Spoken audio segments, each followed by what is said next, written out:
Perkenalkan, nama saya Alvina Nurdin dengan NIM 23051660005.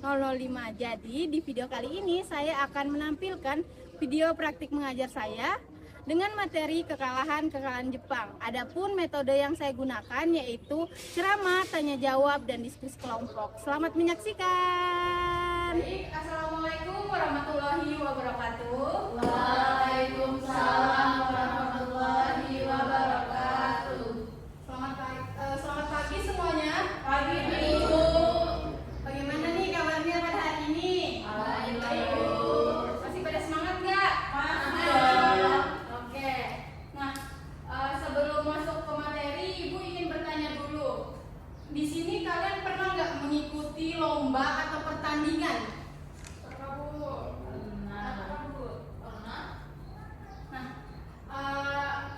Ketika kalian mengalami kekalahan dalam pertandingan atau perlombaan itu, apa yang kalian rasakan? Kecewa. Iya, pasti ketika kita mengalami kekalahan dalam pertandingan atau perlombaan, pasti kita kecewa, sedih. Nah, tapi dari kekalahan tersebut kita bisa belajar untuk memperbaiki diri lagi. Nah, sama halnya dalam sejarah. Ternyata dalam sejarah juga ada peristiwa kekalahan yang berdampak penting atau baik bagi Indonesia, yaitu kekalahan Jepang dalam Perang Dunia Kedua. Nah, tadi sebelumnya Ibu minta maaf, Ibu lupa absen. Nah, di sini apakah ada yang tidak hadir? Banyak Bu hari ini. Ada yang izin? Ada. Oke, baik. Semoga teman kita yang belum bisa hadir pada pertemuan hari ini, semoga di pertemuan ke depannya akan hadir ya. Oke. Nah, pada hari ini kita akan mempelajari materi yaitu kekalahan Jepang.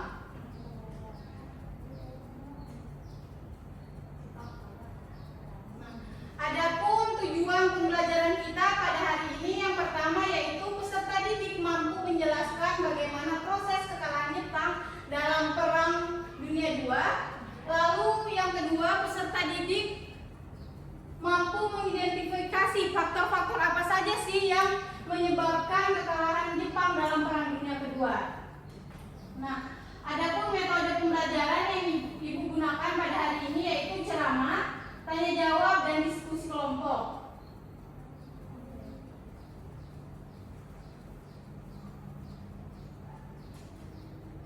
Nah, langkah-langkah pembelajaran kita pada hari ini yang pertama, Ibu akan menyampaikan materi terlebih dahulu. Lalu kita akan tanya jawab. Setelah itu kita akan melakukan diskusi kelompok. Nanti kalian akan dibagi menjadi beberapa kelompok. Lalu setiap kelompok akan mempresentasikan hasil diskusinya. Dan pada pembelajaran yang terakhir atau pada penutupan kita akan melakukan evaluasi, yaitu ada kesimpulan dan beberapa pertanyaan kuis ya. Nah, yang pertama yaitu proses kekalahan Jepang. Nah, jadi pada awal Perang Dunia Kedua, Jepang ini merupakan negara yang sangat kuat dan mampu memperluas wilayah kekuasaannya. Nah, jadi di tahun 1942, Jepang berhasil menguasai Indonesia dan beberapa wilayah Asia lainnya. Namun kondisi tersebut tidak berlangsung lama. Jadi seiring berjalannya waktu, sejak pertengahan tahun 1942, Sekutu mulai melakukan serangan balasan secara bertahap di berbagai wilayah yang sebelumnya dikuasai oleh Jepang. Nah, akibat dari kekuatan Jepang mulai melemah sedikit demi sedikit. Nah, dengan itu kekalahan Jepang tidak terjadi secara tiba-tiba ya, melainkan melalui proses yang panjang dan bertahap.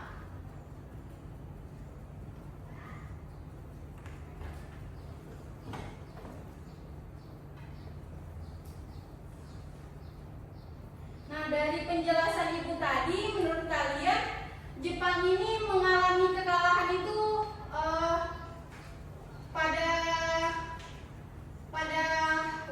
pada tahun berapa? Awal mulai mengalaminya?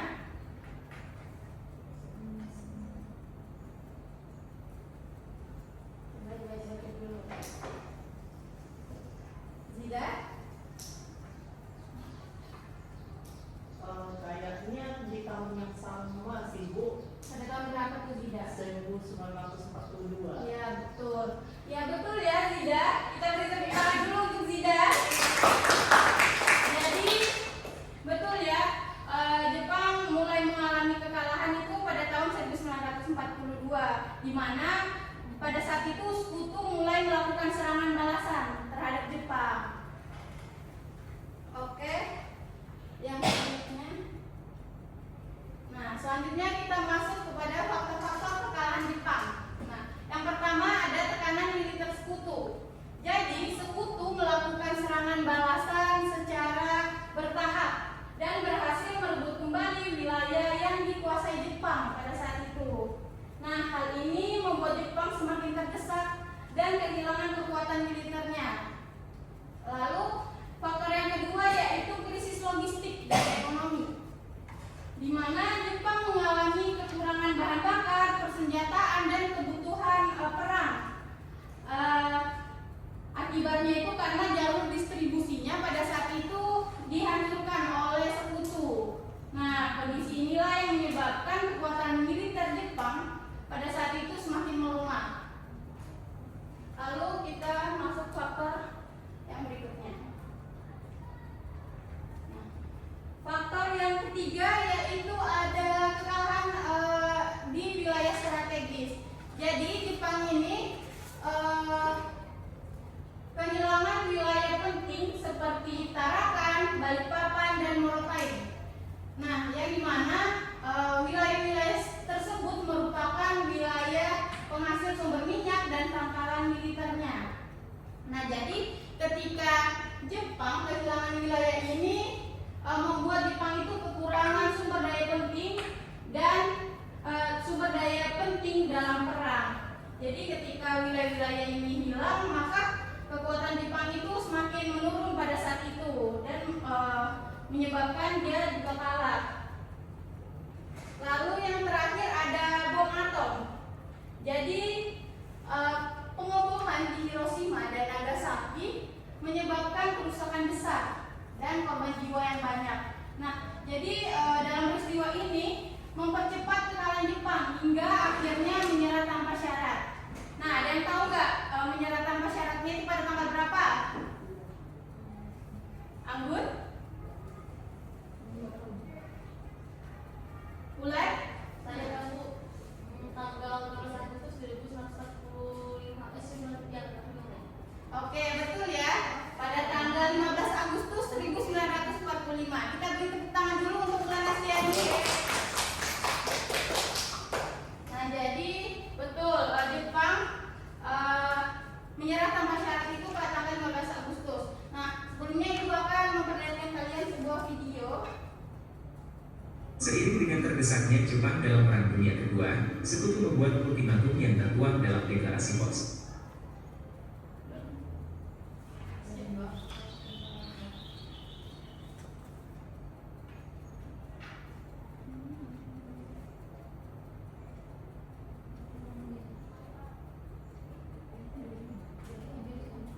Sepertinya jaringan ya, sebentar kita coba lagi.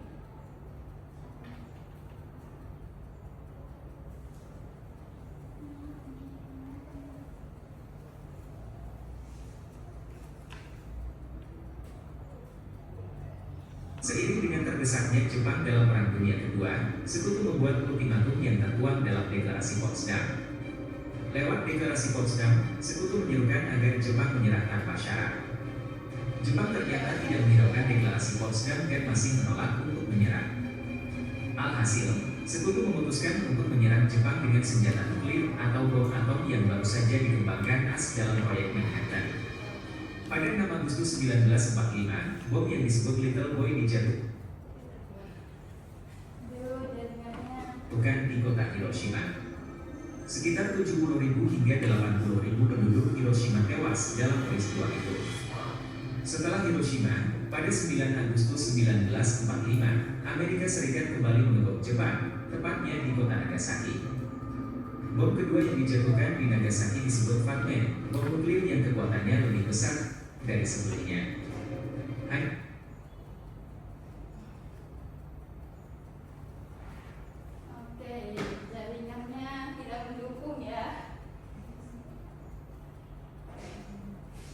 satu bom, seluruh kota Nagasaki. Korban jiwa mencapai 70.000.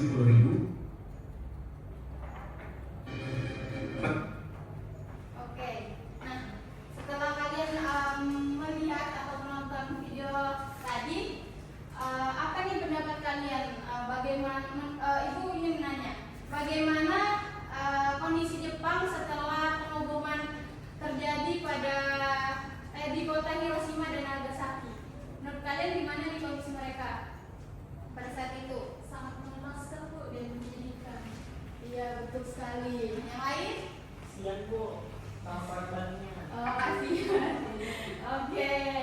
Nah, jadi benar ya, pengeboman di Hiroshima dan Nagasaki itu banyak menelan korban jiwa dan membuat banyak kerusakan fasilitas pada saat itu. Jadi sangat menyedihkan, kacau pada saat itu.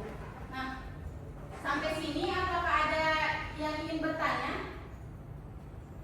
Anggun? Ibu, pada masa itu kan dibom ya, jadi masyarakat atau rakyatnya apakah semua mati atau ada beberapa wilayah yang masih bertahan? Oke, nah tadi Anggun bertanya, apakah semua orang pada saat itu di kota Hiroshima dan Nagasaki itu meninggal? Nih, siapa yang ingin memberikan tanggapannya pada pertanyaan Anggun? Oke, Titin? Kalau menurut saya berdasarkan hasil video tadi, Iya, apakah orang-orangnya itu semua meninggal pada saat itu? berdasarkan video tadi sepertinya sih meninggal ya Bu, karena dilihat kehancuran-kehancuran di wilayah-wilayah tersebut. Oke, apakah ada lagi yang ingin menanggapi pertanyaan Anggun? Bulan Astiani, oke. Menurut saya mungkin banyak yang meninggal, tapi ada juga yang selamat Ibu dan luka itu. Untuk wilayahnya sendiri, Iya. Bulan, apakah masih ada yang tersisa atau ada? Mungkin bangunan-bangunan itu hancur Bu, mungkin kota yang nggak selamat, tapi masih ada mungkin beberapa yang mungkin masih hidup Bu. Tapi maksudnya ya terluka parah. Oke, benar ya. Apa yang dikatakan Christine dan Ulan Astiani. Kita beri tepuk tangan dulu untuk teman-temannya dan untuk Anggun yang udah mau bertanya pada pertemuan hari ini. Kita beri tepuk tangan juga untuk Anggun. Oke, jadi betul ya. Pada saat itu, pada saat pengeboman pasti banyak korban jiwa dan mungkin ada beberapa wilayah yang tidak terkena, tapi seperti kota Hiroshima dan Nagasaki mungkin itu hancur semuanya karena bisa kalian lihat tadi di videonya itu bomnya sangat besar ya, besar. Jadi iya betul. Nah sampai sini apakah ada yang ingin bertanya lagi? Itu Bu. Oh ada. Kenapa dibom Bu? Kenapa dibom? Oke, nih pertanyaan yang bagus ya. Ada pertanyaan dari Lelastiani, kenapa dibom? Ada yang ingin menanggapi? Ismail nih kayaknya. Saya kurang paham kenapa dibom. Oh, kurang paham. Kenapa tiba-tiba dibom gitu. Oke, Azida. Kayaknya pengumuman itu dilakukan Amerika untuk membuat Jepang itu nggak bisa berperang lagi. Soalnya yang saya tahu Hiroshima dan Nagasaki itu tempat atau kota di mana Jepang itu memproduksi pabrik-pabrik industri dan terutama pabrik senjata itu Bu. Jadi karena Amerika itu menghancurkan Hiroshima dan Nagasaki, mereka menganggap itu dilakukan untuk menghentikan Jepang berperang saat itu dan membuat Jepang itu cepat-cepat kalah gitu. Begitu. Kita beri tepuk tangan dulu dong untuk teman-temannya yang bertanya dan bisa menjawab, Azida dan Ulan Astiani. Jadi betul ya apa yang dikatakan Azida. Jadi kenapa dibom pada awalnya itu sebenarnya Sekutu dan Amerika itu sudah memberikan peringatan pada mereka pada apa tadi itu ada yang di video itu kan. Nah tetapi Jepang ini tidak mau menyerah. Jadi pada akhirnya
ya, berdasarkan berpartisipasi dalam kelompoknya.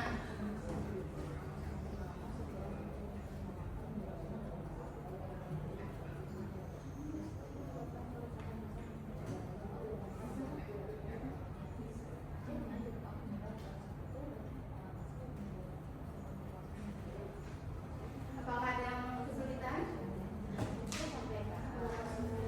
Oke.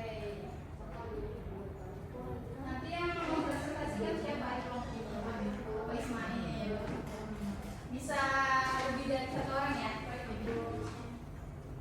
Ismail lebih dekat diskusi bersama temannya.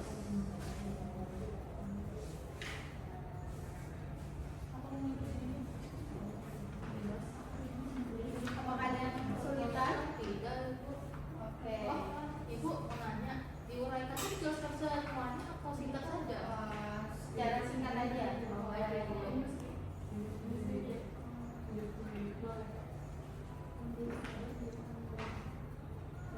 Kalau kalian mengerjakan nomor 3 terlebih dahulu ya. Nanti cari yang mudah dulu. Oke.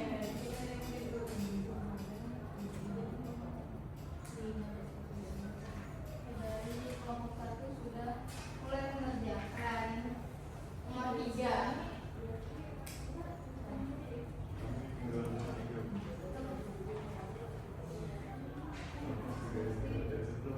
Nggak boleh lah Manir, harus berdiskusi sama teman kelompoknya, nggak boleh lihat kelompok lain.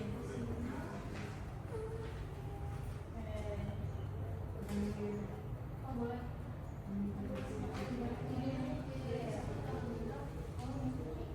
Terus Ismail bisa buka di internet atau buku digitalnya ya. Oke, terima kasih.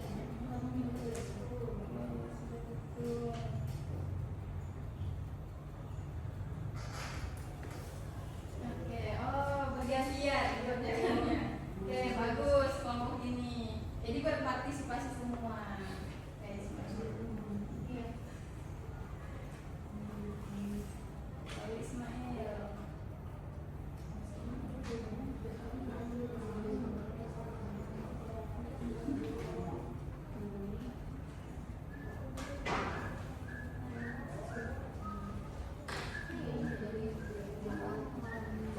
Tinggal satu lagi ya. Dalam simpulan. Ya semangat semangat. Awalnya bulan di kita tekanan militer, terus setelah itu kita mengenai bisnis itu.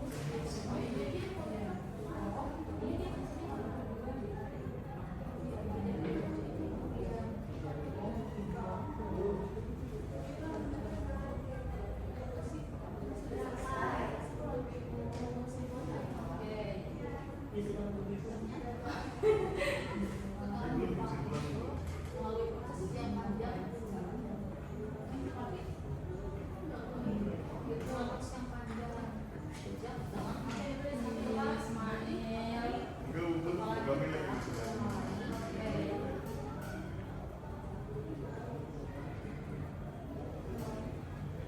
proses yang panjang. Sejak pertemuan Tinggal 1 menit lagi. Apakah sudah ada yang selesai? sedikit lagi. Oke, kelompok 1 tinggal sedikit lagi. Semangat. Ini nanti siapa yang mempresentasikan ke depan? Di kelompok Najwa. Oh, Najwa. Oke. Boleh lebih ya 1 orang? Apakah sudah selesai? Saya mau kelompok 1 dan 2. Oh, sudah. Kita tunggu kelompok 2 dulu ya. Oke, Bu.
Kemudian menurut kelompok kami faktor yang paling berpengaruh itu adalah ini Bu, dijatuhkannya bom atom pada kota Hiroshima dan Nagasaki, karena akibat hal itu Jepang itu langsung menyerang kepada sekutu tanpa syarat gitu, langsung terdesak. Nah, kesimpulan dari kelompok kami adalah kekalahan Jepang itu bukan hal yang secara tiba-tiba, melainkan adalah proses yang panjang sejak pertengahan tahun 1942. Jadi bukan tiba-tiba.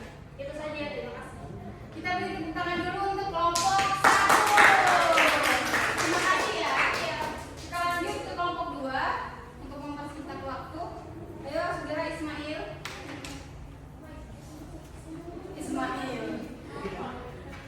Oke, perhatikan ya temennya. Langsung lanjut saja Ismail. Oke, saya dari kelompok 2 yang berdasarkan ada Agida dan Christine dan saya sendiri sebenarnya. Untuk nomor 1 itu soalnya mereka proses terjadinya kekalahan Jepang dalam Perang Dunia II.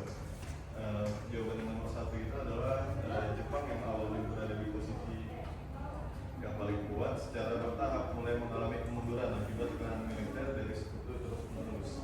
Jepang juga mengalami krisis logistik seperti kekurangan bahan bakar dan senjataan dan terputusnya jalur distribusi. Yang kedua itu jawabannya kekalahan di berbagai pertempuran dari sekutu dan hancurnya jalur logistik yang membuat Jepang kurang logistik. Oke, baik. Waktu sudah. Untuk kelompok 2. Yang ketiga Bu, terakhir jawabannya kan setelah jatuhkannya bom atom di Hiroshima. Terima kasih ya untuk kelompok 2. Silahkan duduk kembali ke tempatnya. Terima kasih Bu. Kita beri tepuk tangan dulu. Nah, jadi kalian sudah Ismail, ke depan dulu Ismail. Oke, baik, kalian sudah memperhatikan dengan jelas ya pada pembelajaran hari ini. Semua jawabannya cukup bagus dan sudah sesuai apa yang Ibu jelaskan tadi. Nah, sebelum Ibu menutup pembelajaran pada hari ini, apakah ada yang ingin membuat kesimpulan? Azida?